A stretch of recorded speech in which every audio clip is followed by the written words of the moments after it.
In 2025, the world crossed a line no empire in history had survived. Global debt reached $340 trillion, more debt than the combined value of every company, every house, every factory, every bank. On Earth, the average person never saw the line. Not on their bank app, not in their government speeches, not in the markets still pretending everything is under control. But there was a moment quiet, unannounced, when the world's financial foundation cracked. It didn't appear as a loud explosion. It arrived as a whisper, interest rates rising, tax burdens tightening, savings evaporating, currencies weakening, and governments borrowing money simply to pay interest on the money they already borrowed. For millions of people, it felt like a simple rise in food prices. For millions more, a subtle deterioration in their savings. But for those who understood history, it was a familiar shadow returning, a signal that the same hidden pattern of debt that destroyed the German mark, collapsed the British pound, and shattered dozens of empires was repeating again. The same architecture, the same silent engine, the same illusion. Was this chaos a mistake, or was it designed to work exactly this way?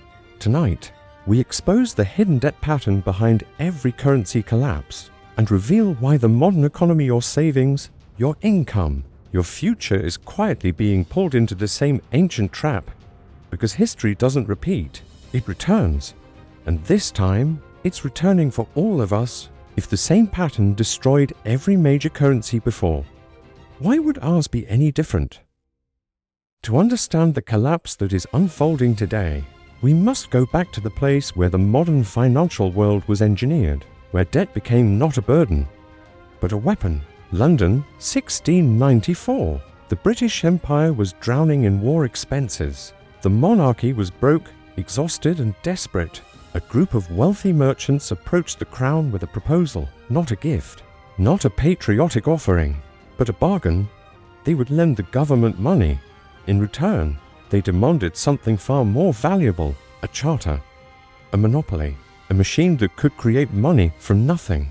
This became the Bank of England, the birthplace of central banking, and the beginning of fractional reserve finance, a system where banks lend far more money than they actually possess. On the surface, it was brilliance.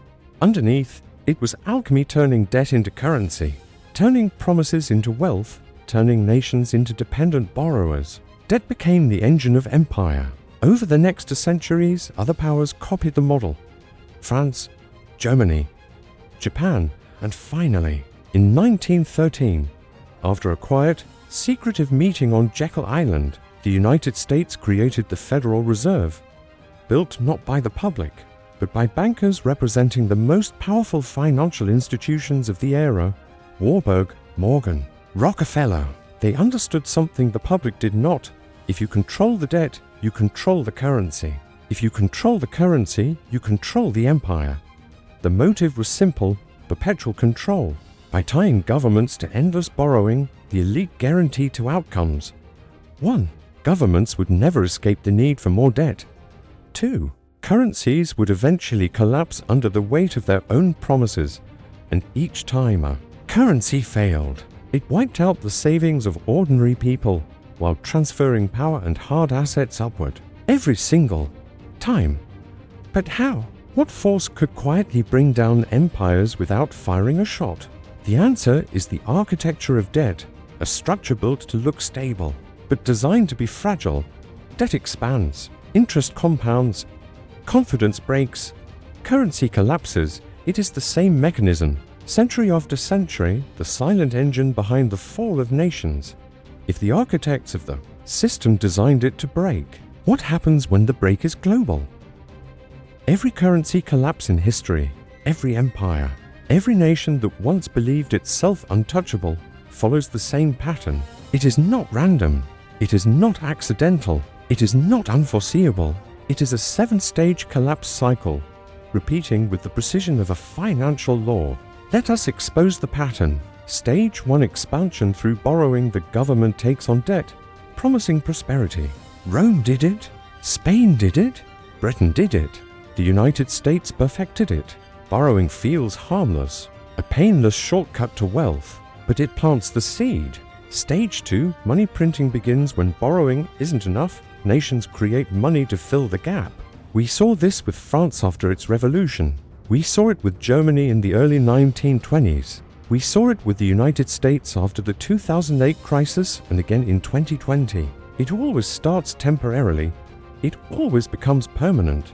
Stage 3, inflation emerges, prices rise, savings weaken. Wages lag behind. A society begins to feel poorer without understanding why. History calls this the silent tax, a tax not voted on, not debated, but imposed by the nature of money itself. Stage 4, loss of confidence. This is the turning point. Citizens begin moving money into foreign currencies. Nations demand payment in stronger assets, most commonly gold. Investors flee government bonds. This is exactly what happened during the British pound collapse of 1947 and during the Asian financial crisis of 1997. Confidence breaks slowly, and then all at once, stage 5, currency devaluation or collapse. This is where we place the world today. The US dollar is still the global reserve, but central banks worldwide are quietly stockpiling gold, reducing dollar reserves, and forming new payment systems to bypass the American financial order. This is not conspiracy. This is documented policy. When a currency reaches stage 5, politicians tell the public everything is stable, because they know the truth would trigger panic. Stage 6, social and political crisis. Once the currency breaks, society fractures. Historically, this stage brings hyperinflation, bank failures, mass unemployment, political extremism, civil unrest. Germany experienced this in 1923, Argentina in 2001, Zimbabwe in 2008, Lebanon today. Debt destroys not only economies, but the social contract itself. Stage 7, reset or collapse. Every empire reaches this point. Rome debased its silver. Spain defaulted repeatedly. Britain surrendered reserve currency status in 1944. The US abandoned the gold standard in 1971. Every currency dies. Some are restructured. Most are replaced. This is the final act of the debt cycle, a forced reset of the financial order. Where are we now? Stage 5. The part where everything still looks functional, where stock markets still rise, where governments still borrow, where currencies still buy food, though less each year. Stage 5 is the illusion before the storm, a sea concealing a rising tide beneath. The historical pattern is not merely echoing, it is repeating step for step. And for the first time in modern history, this collapse is not happening in one nation, but in all major economies simultaneously. If the world is already in stage 5, what does stage 6 look like in a global, interconnected economy? What happens when the pattern reaches its final stage? History gives us one answer. The sequence is locked in. Once a debt cycle reaches its upper limit, it cannot reverse. Once confidence erodes, it cannot be restored. Once money loses its anchor, it cannot regain stability. Inflation does not go away. Debt does not shrink. Currencies do not recover. They reset. They transform. They are replaced. The question is not if, it is when. And when the collapse arrives, it will not look like the past. It will not be a single day of panic, but a slow erosion of personal wealth, a tightening of opportunity, a quiet confiscation of purchasing power, a steady decline in living standards. This is already happening. The middle class shrinking, savings eroding, housing unaffordable, food more expensive, energy strained, governments unable to cut spending without igniting chaos. This is not the beginning. This is the middle. The world is moving toward a global financial reset, not by choice, but by arithmetic. The weight of the promises cannot be paid. The system is past the point of return.